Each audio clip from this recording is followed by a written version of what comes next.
நீங்கள் பார்த்து கொண்டிருப்பது உங்கள் ஜாஷுவா டிவி. சகல ஜனங்களுக்கும் நற்செய்தி.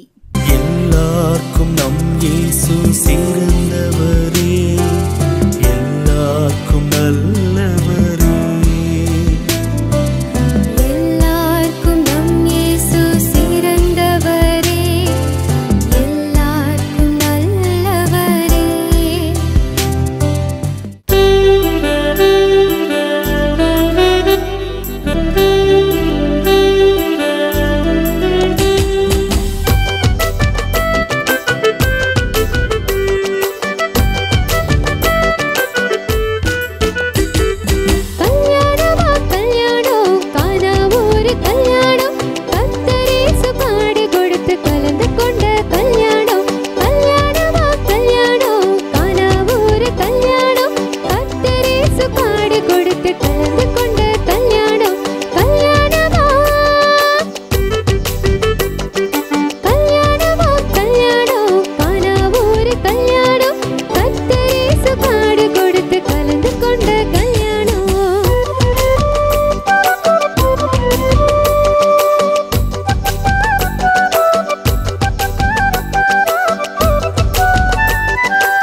ஆண்டவராகிய இயேசு கிறிஸ்துவின் நாமத்தினாலே உங்களுக்கு என்னுடைய அன்பான வணக்கத்தையும் வாழ்த்துக்களையும் தெரிவித்துக் கொள்கிறேன்.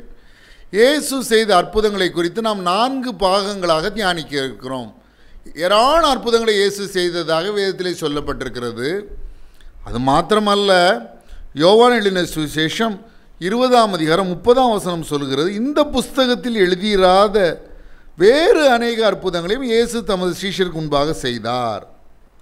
31ஆம் வசனம் சொல்கிறது, இயேசு தேவனுடைய குமாரனை கிறிஸ்து என்று நீங்கள் விசுவாசிக்கும்படியாகவும் விசுவாசித்து அவருடைய நாமத்தினாலே நித்திய ஜீவனை அடையும்படியாகவும் இவைகள் எழுதப்பட்டிருக்கிறது என்று சொல்கிறது. ஏராளம் அற்புதங்களை இயேசு செய்தாலும் அவற்றில் சில அற்புதங்களை நாம் 4 பாகங்களாக தியானிக்க இருக்கிறோம். முதலாவது நாம் தியானிக்க இருப்பது இயேசு செய்த முதல் அற்புதம்.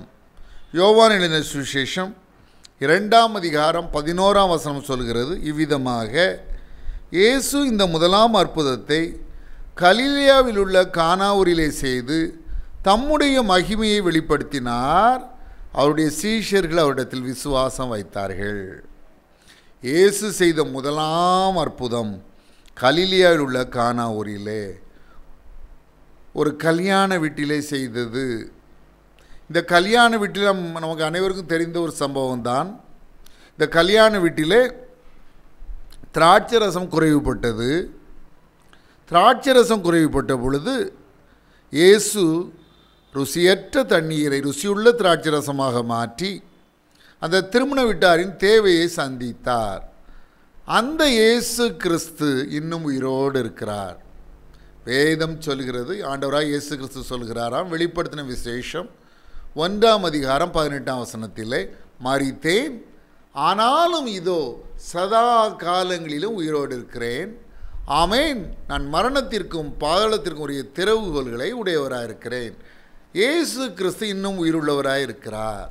அது மாத்திரமல்ல, மல்கியா 3ஆம் அதிகாரம் 6ஆம் வசனம் சொல்கிறது, நான் கர்த்தர், நான் மாறாதவர் என்று ஆண்டவர் சொல்லுகிறார். எபிரேயர் 13:8 என்ற வேத பகுதி சொல்லுகிறது, இயேசு கிறிஸ்து நேற்றும் இன்றும் என்றும் மாறாதவராயிருக்கிறார். கலாத்தியர் 2:6, அப்போஸ்தலர் 10:34, ரோமர் 2:11 இந்த 3 வேத பகுதியும் சொல்கிறது, அவர் பட்சபாதம் உள்ளவர் அல்ல.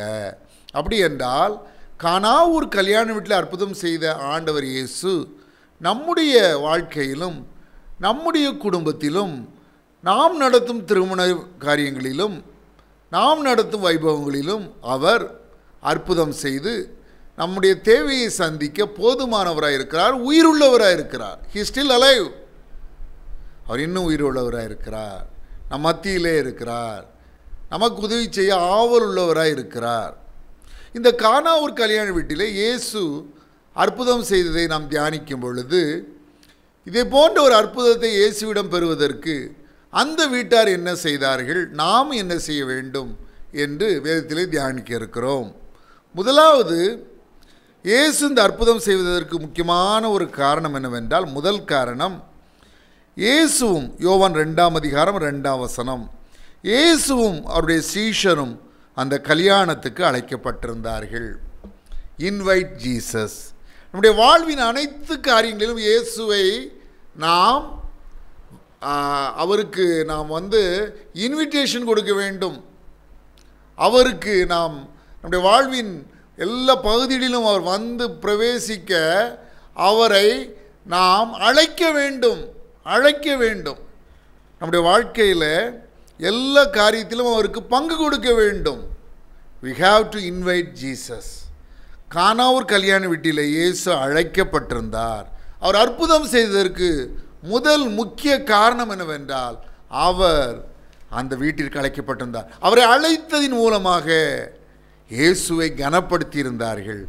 என் அன்பு சகோதரனே, என் அன்பு சகோதரியே, என் அன்பு பிள்ளையே, நீ வேலை செய்து கொண்டிருக்கலாம், நீ படித்து கொண்டிருக்கலாம், நீ என்ன செயலும் செய்து கொண்டிருக்கலாம். உன்னுடைய வாழ்விலே இயேசுவுக்கு இடம் உண்டா? இயேசுவை அழைக்கிறாயா? வெளிப்படுத்தின விசேஷம் 3ஆம் அதிகாரம் 20ஆம் வசனத்திலே, இதோ வாசற்படியிலே நின்று தட்டுகிறேன், ஒருவன் என் சத்தத்தை கேட்டு கதவை திறந்தால் அவனிடத்தில் நான் பிரவேசித்து அவனோடே போஜனம் பண்ணுவேன், அவனும் என்னோடே போஜனம் பண்ணுவான் என்று ஆண்டவர் சொல்லுகிறார். அப்போ நம்முடைய வாழ்விலே அவருக்கு அழைப்பு கொடுக்க வேண்டும், நம்முடைய வாழ்விலே அவருக்கு இடம் கொடுக்க வேண்டும். நாம் நடத்தும் வைபவங்களிலே இயேசுவுக்கு பிரியமில்லாத காரியங்களிலே நாம் செய்யக்கூடாது. நாம் நடத்தும் நிகழ்ச்சிகளிலே விழாக்களிலே இயேசுவுக்கு முதலிடம் கொடுப்பது மாத்திரமல்ல, இயேசுவை கனப்படுத்துவது மாத்திரமல்ல, இயேசுவுக்கு பிரியமில்லாத காரியங்கள் எதுவும் நாம் அந்த விழாக்களிலே வைபவங்களிலே நாம் செய்யக்கூடாது. நீதிமொழிகளிலே ஒரு நல்ல அழகான வசனம் உண்டு. அந்த வசனத்தை நான் வாசிக்கிறேன், கேளுங்கள். நீதிமொழிகள் 3ஆம் அதிகாரம் 9-10 வசனங்கள். உன் பொருளாலும் உன் எல்லா விளைவின் முதற் பலனாலும் கர்த்தரை கனம் பண்ணு, அப்பொழுது உன் களஞ்சியங்கள் பூரணமாய் நிரம்பும், உன் ஆலைகளில் திராட்சரசம் புரண்டோடும். கர்த்தரை அழைப்பதின் மூலமாக அவரை கனப்படுத்த வேண்டும். Invite Jesus. ஒரு அருளுரையிலே நான் ஒரு சம்பவத்தை கேட்டேன், மனதை மிகவும் தொட்ட ஒரு சம்பவம். ஆபிரகாம் பண்டிதர், தமிழிசைக்கு சேவை செய்த ஆபிரகாம் பண்டிதர், அவருடைய 2 மகளுடைய திருமணத்தை மிகவும் கோலாகலமாக அவர் ஒழுங்கு செய்திருந்தாராம். விழாக்களிலே ரதங்கள் பூட்டிய குதிரைகள் மணமக்களை கொண்டு செல்ல ஆயத்தமாய் கொண்டிருந்த பொழுது எங்கேயோ கருமேகம் திரண்டு பெருமழை பெய்து திருமண வைபவத்தின் எல்லா ஆயத்தங்களையும் வீணடித்து விடுவது போன்ற ஒரு சூழ்நிலை நிலவியதாம். எல்லாரும் திகைத்து கொண்டிருந்த பொழுது ஆபிரகாம் பண்டிதர் ஒன்றும் செய்யவில்லை. அவர் என்ன செய்தார் தெரியுமா? அவர் வந்தார், நேராக மழைக்கு ஆயத்தமாகி கொண்டிருந்த அந்த வானத்தை பார்த்து அவர் ஒரு வார்த்தை சொன்னாராம், இயேசுக்கு தானே நான் முதல் ஓலையை கொடுத்தேன், என் மகளுடைய திருமண பத்திரிகையின் முதல் பத்திரிகையை அந்த மரியாளின் மைந்தனாகிய ஆண்டவராகிய இயேசு கிறிஸ்துக்கு தானே கொடுத்தேன் என்று சத்தமாக அவர் சொன்னவுடன் உடனே அந்த கருமேகங்கள் கலைந்து சூரிய வெளிச்சம் வீசி மழைக்கான ஆயத்தங்கள் எல்லாம் போய் எந்த ஒரு தடங்களும் இன்றி மிகச்சிறப்பாக அந்த திருமண ஆராதனை, அந்த திருமண விழாக்கள், வைபவங்கள், ஆராதனைகள் எல்லாம் நடைபெற்றதாம். We have to invite Jesus. உடைய வாழ்விலே நீங்கள் நடத்தும் விழாக்களிலே வைபவங்களிலே இயேசுவுக்கு இடம் உண்டா? இரண்டாவதாக, திராட்சரசம் குறைவுபட்ட போது இயேசுவின் தாய் அவரை நோக்கி அவர்களுக்கு திராட்சரசம் இல்லை என்கிறார். அப்போ you have to inform Jesus. இந்த வாழ்க்கை என்னும் பயணத்திலே எத்தனையோ பிரச்சனைகள், போராட்டங்கள், சோதனைகள், வேதனைகள், கண்ணீர், கவலை, கஷ்டம், துன்பம், துயரம் எல்லாவற்றையும் நாம் எதிர்கொள்ள வேண்டும். அப்படி பிரச்சனைகள் வரும்பொழுது, போராட்டங்கள் வரும்பொழுது, கண்ணீர் வரும்போது, கஷ்டங்கள் வரும்பொழுது, வியாதிகள் வரும்பொழுது, வேதனைகள் வரும்போது, பாடுகள் வரும்பொழுது நம்ம ஆண்டவர் இயேசுவிடம் அதை சொல்ல வேண்டும். we have to inform Jesus. நம்முடைய பிரச்சனைகளை ஆண்டவரிடத்திலே தெரிவிக்க வேண்டும். அநேக பிரச்சனைகள் வந்தவுடன் இந்த மனிதனிடம் சென்றால் தீர்வு கிடைக்குமா, அந்த மனுஷியிடம் சென்றால் தீர்வு கிடைக்குமா, இந்த தலைவரிடம் சென்றால் ஒரு வழி கிடைக்குமா என்று சொல்லி மனிதர்களை தான் தேடி ஓடி நாடுவார்கள். மனிதர்களுடைய உதவியை நாடுவது தவறல்ல. ஆனால் முதலாவது பிரச்சனைகள், போராட்டங்கள், கஷ்டங்கள், கண்ணீர், வியாதி, வேதனை, துன்பம், துயரம், பாடுகள் வரும் பொழுது இயேசுவிடம் அதை தெரிவிக்க வேண்டும். You have to inform Jesus. இயேசுவின் தாய் அதை தான் செய்தார்கள். அந்த பிரச்சனையை இயேசுவிடம் கொண்டு செல்கிறார்கள். அவர்களுக்கு திராட்சரசம் இல்லை என்று சொல்கிறார்கள். we have to inform Jesus. மூன்றாவதாக, அங்கே ஆண்டவர் ஒரு கட்டளை கொடுக்கிறார். இயேசு வேலைக்காரரை நோக்கி ஜாடிகளிலே தண்ணீர் நிரப்புங்கள் என்றார். அவர்கள் அவைகளை நிறைய நிரப்பினார்கள். அவர் அவர்களை நோக்கி, நீங்கள் இப்பொழுது மொண்டு பந்தி விசாரிப்புக்காரனிடத்தில் கொண்டு போங்கள் என்றார். அவர்கள் கொண்டு போனார்கள். 2 விஷயத்திலையும் வேலைக்காரர் இயேசுவுக்கு கீழ்ப்படிந்தார்கள். முதலாவது, ஜாடிகளிலே தண்ணீர் நிரப்புங்கள் என்றார், உடனே நிரப்புகிறார்கள். அந்த தண்ணீரை கொண்டு பந்தி விசாரிப்பு இடத்தில் போங்கள் சொன்னோன்னே அப்படியே கீழ்ப்படிஞ்சு போகிறாங்க. we have to obey Jesus. First we have to invite Jesus, next we have to inform Jesus, finally we have to obey Jesus. நம்முடைய வாழ்வில் எல்லா சூழ்நிலையிலும் தேவன் கொடுக்கும் கட்டளைகளுக்கு நாம் கீழ்ப்படிய வேண்டும். தேவன் கொடுக்கும் கட்டளைகள் 10 கட்டளைகளில் ஆரம்பித்து எத்தனையோ கட்டளைகளை வேதத்தில் தேவ பிள்ளைகள் எப்படி வாழ வேண்டும் என்று சொல்லி ஆண்டவர் ஆலோசனையாகவும் கட்டளையாகவும் கொடுத்திருக்கிறார். அதில் கீழ்ப்படிந்திருக்கிறோமா? கீழ்ப்படுகிறோமா? ஆண்டவரிடத்தில் அற்புதம் எதிர்பார்க்க வேண்டும் என்றால் அவரை அழைப்பது மாத்திரமல்ல, பிரச்சனைகளிடம் சொல்லுவது மாத்திரமல்ல, அவர் சொல்லும் ஆலோசனைகளுக்கும் அவருடைய கட்டளைகளுக்கும் நாம் கீழ்ப்படிய வேண்டும். அப்படின்னா தான் அற்புதம் நடக்கும். We have to obey Jesus. We have to invite Jesus. We have to inform Jesus. We have to obey Jesus. C.T. Studd ஒரு பெரிய தேவ ஊழியர். அவர் ஆப்பிரிக்காவிலும் சீனாவிலும் மற்றும் இந்தியாவின் ஒரு சில பகுதியில் கூட அவர் ஊழியம் செய்திருக்கார் என்று சொல்கிறார்கள். அவர் தன்னுடைய முதிர்ந்த வயதில் ஆப்பிரிக்க தேசத்து ஒரு குடிசையில், ஆப்பிரிக்க கண்டத்தில் ஒரு தேசத்து குடிசையில் அவர் ஒரு இரவு விளக்கை வைத்து கொண்டு வேதத்தில் ஏதோ தேடிக்கொண்டிருந்தாராம். அப்பொழுது அவருடைய மகளை திருமணம் செய்த அவருடைய மருமகன் அவரிடத்தில் கேட்டாராம், மாமா, இந்த ராத்திரி நேரத்தில் இந்த சின்ன விளக்கை வைத்து வேதத்தில் என்ன தேடிட்டு இருக்கீங்கன்னு கேட்டாராம். அப்போ அவர் சொன்னாராம், வேதத்திலே நான் கீழ்ப்படியாத கட்டளை என்று ஏதாவது ஒரு கட்டளை உண்டா என்று நான் தேடிக்கொண்டிருக்கிறேன் என்று சொன்னாராம். எவ்வளோ கவனமாக இருந்திருக்கார் பாருங்கள். ஒரு கட்டளை கூட வேதத்தில் நான் கீழ்ப்படியாமல் இருக்கக்கூடாது என்பதிலே அந்த மனிதர் எவ்வளோ கவனமாக இருந்திருக்கிறார். இன்னும் தேவன் உங்களோடு பேசியும் நீங்கள் கீழ்ப்படியாத கட்டளை என்று ஏதாவது உண்டா? இன்றே கீழ்ப்படிங்க, அற்புதம் நடக்கும். Obey Jesus. நாம் ஜெபிக்கலாமா? பிரச்சனைகள் வரும்பொழுது, போராட்டங்கள் வரும்பொழுது, கஷ்டங்கள் வரும்பொழுது, கண்ணீர் வரும்பொழுது, வியாதி வரும்பொழுது, துன்பம் வரும்பொழுது நாம் செய்ய வேண்டிய செயல்கள், முதலாவது நம்ம இயேசுவை நம்முடைய வாழ்க்கையில் அற்புதம் நடத்துவதற்கு ஒரு அழைக்க வேண்டும். அவரை அழைத்து கனப்படுத்த வேண்டும். இரண்டாவது, நம்முடைய பிரச்சனைகளை, போராட்டங்களை, கண்ணீரை, கஷ்டங்களை, பாடுகளை, துன்பங்களை, துக்கங்களை எல்லாம் அவரிடம் தெரிவிக்க வேண்டும். You have to inform Jesus. மூன்றாவதாக, தேவன் கொடுக்கும் ஆலோசனைகளுக்கு, அவருடைய கட்டளைகளுக்கு நாம் கீழ்ப்படிய வேண்டும். அப்படி கீழ்ப்படியதால் கானாவூர் கல்யாணத்திலே செய்த அற்புதத்தை நாம் நடத்தும் விழாக்களிலே, நாம் நடத்தும் கல்யாணங்களில், நம்முடைய பிள்ளைகளுடைய கல்யாணங்களிலே, திருமணங்களிலே ஆண்டவர் செய்வார். நம்முடைய திருமண வைபவங்களிலே ஆண்டவருக்கு பிரியமில்லாத காரியம் ஏதாவது செய்கிறோமா? நம்மை நாமே ஆராய்ந்து பார்ப்போம். அன்பின் பரம தகப்பனே, கானாவூர் கல்யாண வீட்டிலே முதலாவது அற்புதத்தை செய்தவரே, உடைய பிள்ளையுடைய வாழ்க்கையில் இந்த நிகழ்ச்சியை தொலைக்காட்சி மூலமாகவோ ஸ்மார்ட் ஃபோன் மூலமாகவோ பார்த்து கொண்டிருக்கிற உடைய பிள்ளைகளுடைய வாழ்க்கையில் திரளான அற்புதங்களை செய்து அவர்களை மகிழ பண்ணும். இயேசு கிறிஸ்துவின் வல்லமையுள்ள நாமத்தினாலே சகல வலிகளும், வியாதிகளும், பலவீனங்களும், நோய்களும், உடல் உபாதைகளும் குணமாகும்படி கட்டளை கொடுக்கிறேன்.